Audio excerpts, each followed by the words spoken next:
পরিবর্তন news channel আপনার কণ্ঠ আপনার পছন্দ। নমস্কার, পরিবর্তন নিউজ চ্যানেল আপনার স্বাগত আছে। নতুন আপডেট জন্য চ্যানেলকে লাইক, সাবস্ক্রাইব ও কমেন্টস করুন। আজকে আপডেট, আজ ফিলিস্তিনের প্রেমে কমিউনিস্ট পার্টি। এই চমকপ্রদ ভিডিওটি দেখুন যেখানে কমিউনিস্ট পার্টি ফিলিস্তিনের প্রতি তাদের ভালোবাসা এবং সমর্থন প্রকাশ করে। এই শক্তিশালী বন্ধনের পিছনে কারণ এবং বৈশ্বিক রাজনীতিতে এর প্রভাব অন্বেষণ করুন। বামপন্থী কমিউনিস্ট পার্টি এবং ফিলিস্তিনের চলমান পরিস্থিতির মধ্যে সম্পর্ক সম্পর্কে আরও জানতে আমাদের সাথেই থাকুন। আরও চিন্তা প্ররোচনামূলক সামগ্রীর জন্য লাইক, শেয়ার এবং সাবস্ক্রাইব করা নিশ্চিত করুন। প্রায় ৯৮% ফিলিস্তিনি মুসলিম। প্রধানমন্ত্রী নরেন্দ্র মোদী ২০১৮ সালে ফিলিস্তিনে সফরকারী ভারতের প্রথম প্রধানমন্ত্রী হন।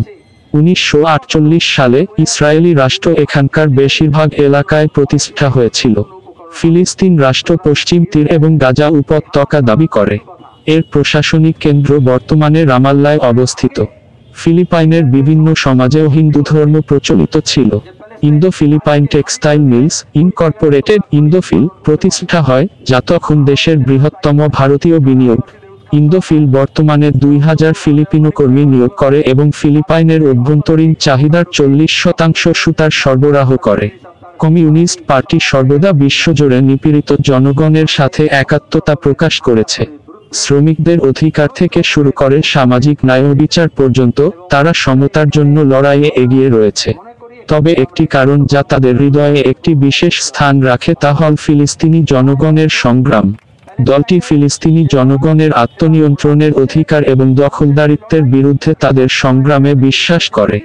তারা ধারাবাহিকভাবে অবৈধ বসতি এবং নিরীহ বেসামরিক নাগরিকদের বিরুদ্ধে সংঘটিত সহিংসতা নিন্দা করেছে। দলটি ন্যায়বিচার এবং আন্তর্জাতিক আইনের প্রতি শ্রদ্ধার ভিত্তিতে সংঘাতের শান্তিপূর্ণ সমাধানের আহ্বান জানিয়েছে। ফিলিস্তিনের প্রতি তাদের ভালোবাসা শুধু কথা নয়, কর্ম।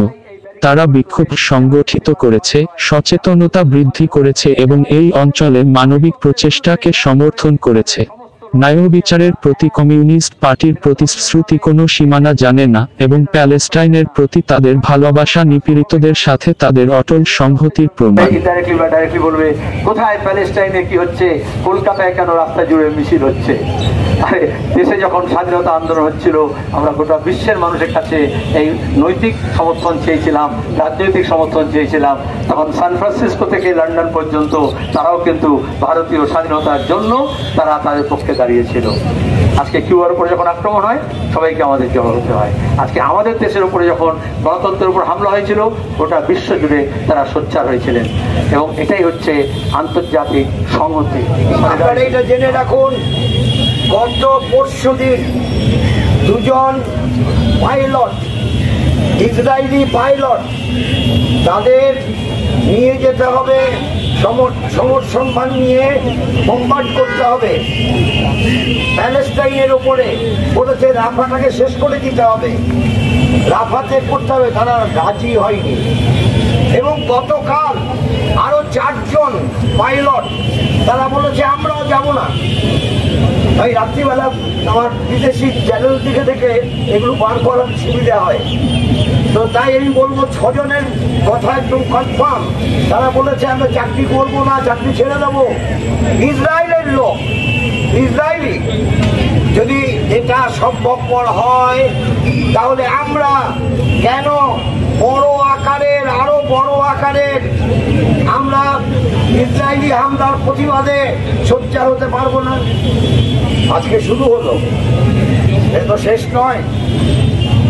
একটু মনে রাখি, আমরা আলোচনা করে ঠিক করব, জুলাই মাসটা সারা পৃথিবীর ইতিহাসে বিখ্যাত হয়ে আছে। জুলাই মাস, কারণ জুলাই মাসে যত আপনার প্রতিবাদ মিছিল মার্কিন যুক্তরাষ্ট্রের ভিয়েতনামের উপরে বোমাবর্ষণের প্রতিবাদে হয়েছে, তত প্রতিবাদী মিছিল পৃথিবীর বুকে আর কোনো ইস্যুতে হয়নি।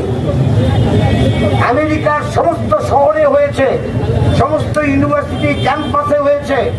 এখনো যদি আপনারা কেউ যান, আমার যাওয়ার সুযোগ হয়েছিল ইউনিভার্সিটি ক্যাম্পাসে in memory of the Vietnam martyrs.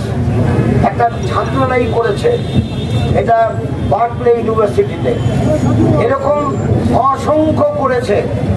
তাই আমি বলবো জুলাই মাসে কোনো দিন আমাদের আবার প্রোগ্রাম করতে হবে, সেটা আমরা কথাবার্তা বলে নিশ্চয়ই সবাইকে আমরা জানাবো, আমরা বামপন্থী পার্টিগুলোর মধ্যে কথাবার্তা বলে জানাবো। পুলিশ বোধহয় এখন যখন শুনছে আমাদের কথা তখন ভাবছে ওদের ছেড়ে দিলেই হতো, হয়তো এতক্ষণ ওরা এই বিক্ষোভ সমাবেশে বক্তব্য রাখতো না।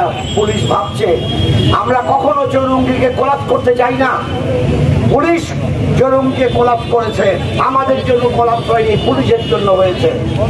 তাই যারা অংশগ্রহণ করেছেন তাদের অভিনন্দন জানিয়ে বলবো আগামী দিনে আরো বেশি সংখ্যায় আসতে হবে। আপনাদের সবাইকে ধন্যবাদ জানাই।